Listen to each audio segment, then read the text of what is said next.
Hey guys, Sean Bougie, surplusfundsriches.net. There's a couple things that have happened recently. I've got a couple of calls and I've seen some more information and talked with some other people in the industry that are really bothering me right now.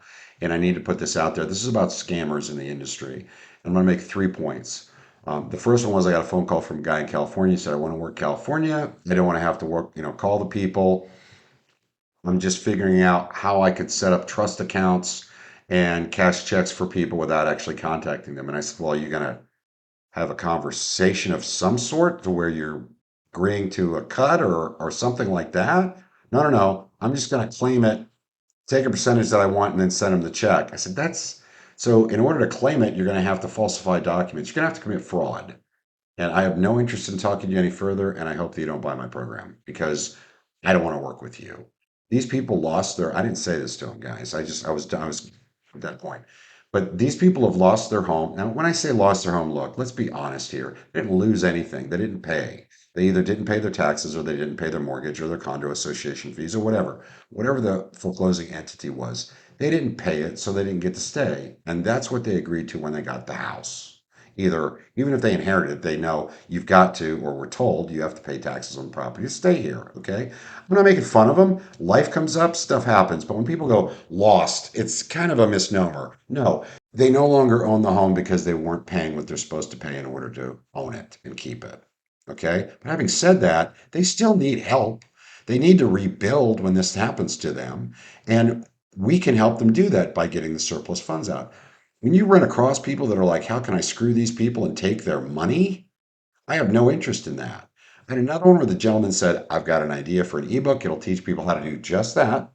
Teach people, and I mean, everybody can figure it out, right? You're just basically, you're going to have a notary on board or a really good Adobe Acrobat professional photo system to fake documents and to turn it in. But that's crazy as hell. And you're going to have to fake a document to the court and probably fake a document to the bank if the bank will let you open up a quasi trust account to do that and then cash the check. And eventually it's going to catch up to you. Okay. Because they're going to know where that check was cashed and they're going to be able to figure it out. Now, guys, I don't know this because I've thought about it. I know this because I've actually heard of this stuff going on. Okay, it's kind of scams that are out there. That's the second thing. And he wanted to. He said, "I'll collaborate with you, and I'll take a portion of the or whatever you make off sales of the ebook." It's like, dude, I want nothing to do with you. Get away from me. The third thing that's happened recently is there's a company out there that, according to quite a few people, are not paying their bills. They're not paying claimants. They're not paying mobile notaries. They're actually contacting people and getting them on a contract, claiming the money, cashing the check, and keeping all of it. And I'm not going to mention the name. I've heard it over and over from a number of people that I trust online. I'm not going to mention the name because people are innocent till proven guilty. Okay. I'm not going to wade into that. And I know one of the persons out there that's wading into that is doing so because they're like, this is my job as being someone known in the industry to help keep the industry clean and to be, and hey, man, I commend people for that. It- But apparently this group is already under investigation.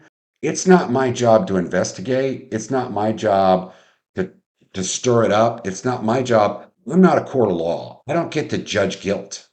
And I respect the person that's talking about this group, but I don't respect people throwing stuff out there, even if they know they've got some kind of proof. Until those guys are convicted in a court of law, they are not guilty. That's the way our system works.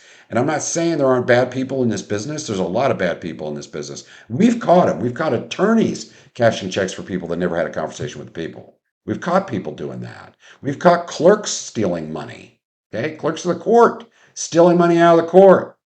We've got all that. We have turned people in for that. You're not guilty until proven guilty. There are some issues going on right now. I respect the people bringing it to everybody's attention. I'm not going to wade in on that. I've had 2 or 3 calls already. What about this? This guy's saying this. Man, if they're being investigated by the FBI, as this guy says, trust me, they're going down. Hope this has helped. Have a great day.